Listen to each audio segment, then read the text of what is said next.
Alright, so I conclude my second Valentine's Day championing for single bias in our society. Last year I spent Valentine's Day in Missoula, Montana. This year I'm in Seattle, east side Seattle to be specific. And I'm actually surprised at how well received my outing was today. I ended up going to a Mexican restaurant. Now I do want to point out that I got a little bit of prejudice, not on the single side of things, but on dietary orientation side of things. So when I order food at a restaurant, I often have to ask a lot of questions. And in an ideal society, right, you find out what's in the food you order, and that should be the end of the story. And I've learned to be honest, right, to talk about how I control my autism with diet.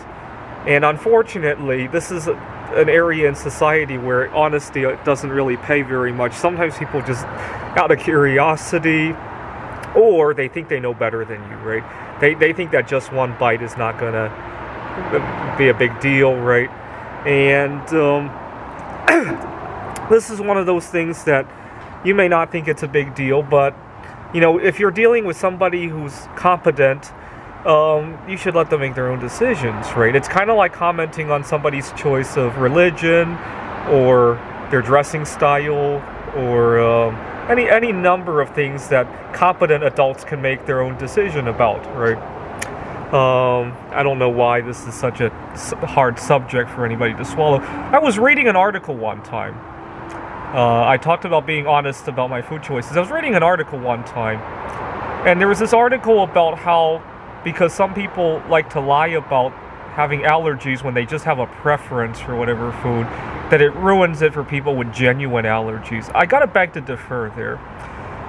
If somebody has a genuine preference to not consume something to the extent that somebody actually having an allergy doesn't consume, I mean, why is it that we don't respect that decision, right?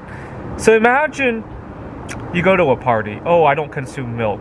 Do you have an allergy? No, I just prefer to avoid any contact with milk, right? Compared to somebody who honestly goes to a party and says, I have an allergy to milk. Do you serve those two people differently? And if so, why? Why? I think, again, people are, in very rare cases, are people not competent enough to make decisions like that, right? Same thing with being single. The same goes with religion. The same goes with... what else is there that I run into a problem with? The same goes with how we like to recharge ourselves, right? A lot of times at my workplace, I'm really nervous about more and more work going back offline. I have a hard time setting boundaries with work, especially if I work with Asians.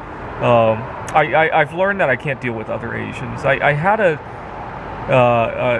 I'm kind of in between places right now because I had a very big frustration with my landlord. He is Taiwanese, just like myself. And we were living together, and I would be eating, and he would think that he needs to adjust the lighting for me. Again, I think I'm competent enough that either I'm going to do it myself, or if I don't know where the light switches are, I'm going to ask, right? Or he comments on my choice of food. He comments on my choice of sexual orientation. I actually think he might be bisexual, by the way, but that's another story for another time. He comments about,